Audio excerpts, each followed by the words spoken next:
during this process, we were able to sort of bootstrap, build the software for Image Cafe, launch it, and all while that's happening, my partner is still in South Florida. So I'm calling him every week. When are you going to move back up? You got to help me build the company.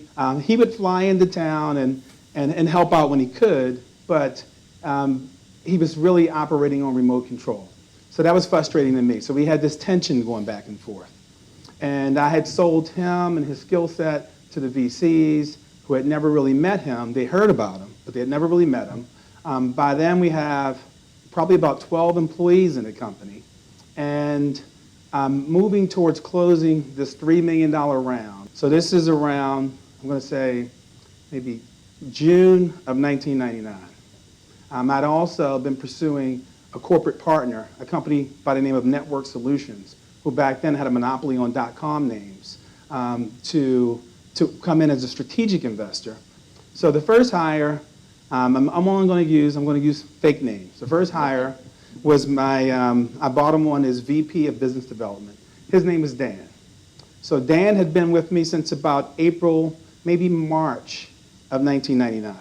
And now we're probably around August time frame when I'm telling this story. 2 months later, I bought on a guy named Hans, the COO, and a guy named Jeff, a UPenn grad, and again, we're just using fake names here. Jeff as CFO. And so, because there was this tension, I had this new management team. We're headed towards closing the financing. I'm burning through cash because we're not yet profitable. And I'm debating with my partner, trying to get him to move. He still didn't want to move. Meanwhile, I'm frustrated because we both owned the same amount of equity.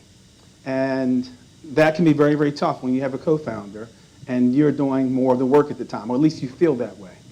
And so he is not really seeing what I'm seeing because he's in South Florida. So at the time, he suggested, why don't you buy me out? You're about to get $3 million, buy me out. Now, that wasn't technically my money, so I couldn't buy him out. But fortunately, I had good attorneys. A year prior to that, I had read a book called Burn Rate, and he talked about a law firm in Silicon Valley called Wilson Sonsini. And he said it was the most powerful law firm in tech. And I did an Alta Vista search, went to their website, went to their attorney directory, sent the same cookie-cutter email to 4 attorneys at the firm. I told them I was the CEO of an East Coast-based e-commerce internet startup, and I was looking for Silicon Valley-based legal representation and venture funding. Give me a call. I'd like to show you what we have. And this is a year prior. We hadn't even launched yet. Left the house, came back. The first message on my machine was from a guy named Mike Arrington, who was a young associate at Wilson Sonsini. And so Mike loved what we were doing. He worked under a partner, a guy by the name of Jim Strawbridge, who was Netscape's attorney. Netscape had just gone public a couple of years prior, which started the whole .com boom. And Jim, coincidentally, happened to be from Catonsville, Maryland. And so all those things kind of lined up. They liked the idea, they liked me, and they decided that they would represent us free until we closed a significant financing. And so so basically, we have Wilson Sonsini on our behalf. So meanwhile, I'm thinking, when my partner is saying buy me out, I need to come up with some cash to buy my partner out.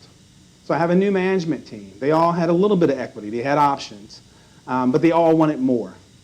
And so I approached my management team, and I said, hey, there's probably an opportunity to buy out my partner's equity. Would you guys like to participate? So they got really excited. Then I talked to my attorneys, and the attorneys said, oh, you can buy him out with a promissory note. You don't have to give him any cash. Just give him a promissory note that he'll be paid in the future, assuming something happens. And so ultimately, I took the promissory note route. Now, I didn't buy him completely out because we were longtime friends and I wanted him to own some equity. I just didn't feel like his equity should be on par with mine. Okay, so to make a long story short, when that happened, there was a lot of contention amongst the management team because they wanted, and I didn't see this contention, but they wanted to, they wanted to find a way to get more equity because they knew that capital was about to come into the company. So one of the members of the management team, Dan, who I'd exposed during VC meetings to my VC early on, the lead VC, started talking to that VC, unbeknownst to me, behind my back. And the VC put the brakes on the closing of the financing. So I was coming to a point where I was about to be out of cash, no round was closing, and again, things were starting to get kind of tight. So I got a fax from the VC, and I decided to, so the night before I shared that with my entire management team, what was going on. Got a fax from the VC the next morning. I came into the office earlier than normal that next morning, and oddly enough, the 3 members of my management team was already in the office. They were in the conference room. I thought that was kind of odd. So I took the fax, went into the conference room, laid it on the conference room table, and said, guys, take a look at this.